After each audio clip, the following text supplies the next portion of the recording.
The Rideau Canal is open.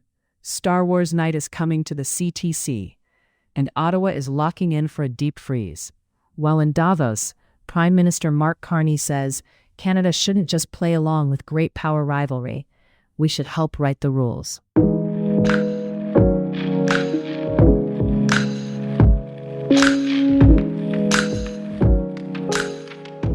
First, a quick weather check for Ottawa. About negative 20 degrees Celsius today, a low near negative 31 and a high near negative 12, with light snow at times. The cold sticks around and dips to around negative 30 this weekend, so layer up and keep outdoor plans flexible.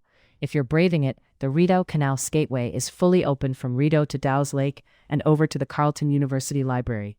A heads up for weekend plans. The 613 Flea at Lansdowne has been postponed because of the severe cold. On the ice indoors, the Ottawa Black Bears host the Vancouver Warriors tonight at the Canadian Tire Centre. Country night theme, so dust off the boots if you're heading out. The Ottawa 67s have 2 at the arena at TD Place, including 1 against the Oshawa Generals. And in the PWHL, the Ottawa Charge face the Montreal Victoire at Place Bell in Laval. Another showcase of just how high the level of women's hockey is right now. Now to the Senators. Tough news.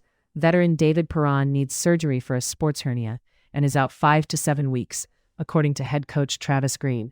That's a blow to Ottawa's push toward the playoff line and complicates any trade deadline calculus with Perron on an expiring deal.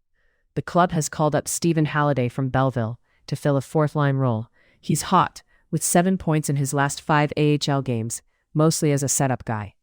After last night's trip to Nashville, the Sens are home for a busy weekend. Saturday versus the Carolina Hurricanes for Star Wars night, then Sunday against the Vegas Golden Knights. Bundle up, get loud, and maybe leave a few minutes early to navigate the cold.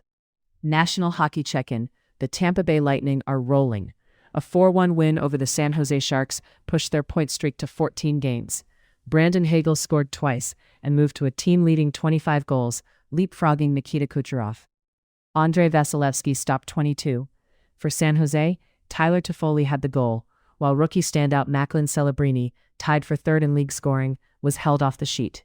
Tampa's now tied with Carolina atop the East at 66 points. Stiff competition as the Sens look up the standings.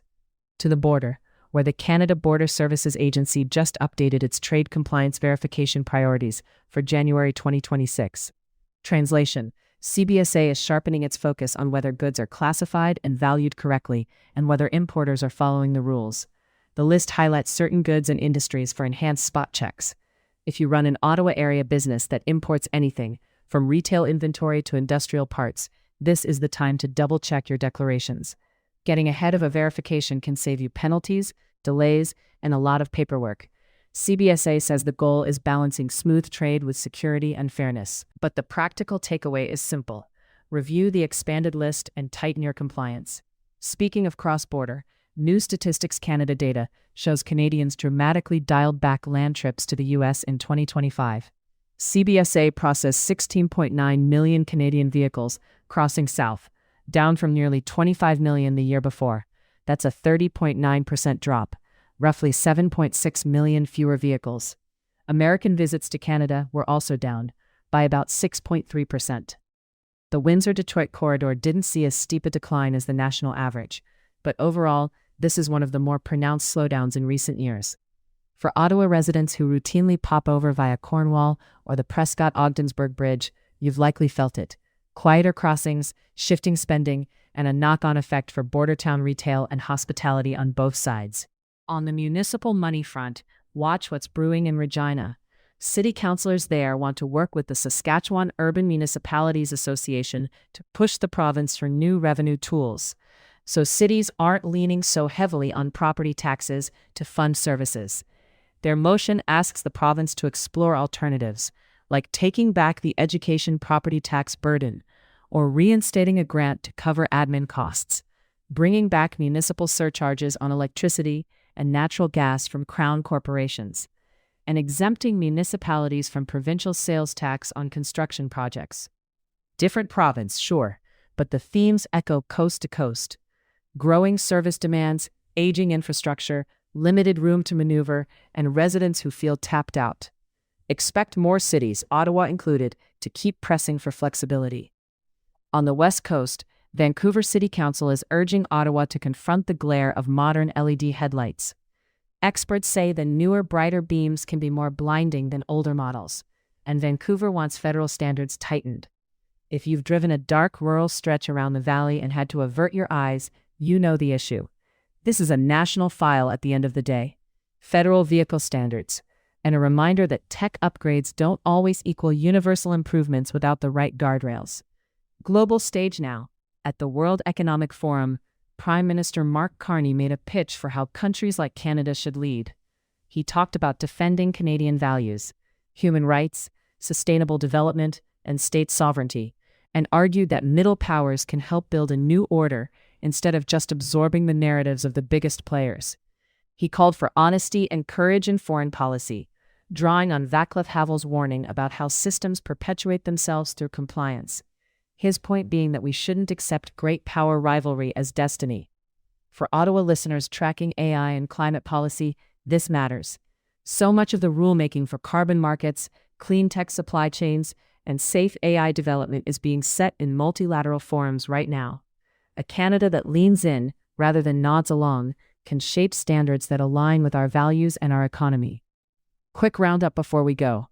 Weather about -20 degrees Celsius today, a low near -31, and a high near -12, with light snow. The weekend plunges near -30, so keep trips short and check on neighbors. Out and about, Rideau Canal Skateway is open from Rideau to Dow's Lake and to the Carleton University Library. 613 Flea is postponed. Sports, Black Bears tonight versus Vancouver at the CTC. 67s twice at TD Place. PWHL Ottawa Charge matched up with Montreal in Laval. The Sens host the Hurricanes Saturday for Star Wars night and the Golden Knights Sunday. Stephen Halliday slots in as David Perron recovers from surgery. Business and policy. CBSA's expanded trade compliance verifications are live. Importers, review your goods lists. Cross-border car travel to the U.S. fell 30.9% in 2025. Regina is pushing for municipal revenue reform. And Vancouver wants federal action on the brightness of LED headlights. Big picture. Prime Minister Mark Carney says Canada can help set the rules in a chaotic world by standing up for core values, especially relevant as decisions on climate and emerging tech accelerate. That's it for Friday, January 23, 2026. Stay warm out there, Ottawa.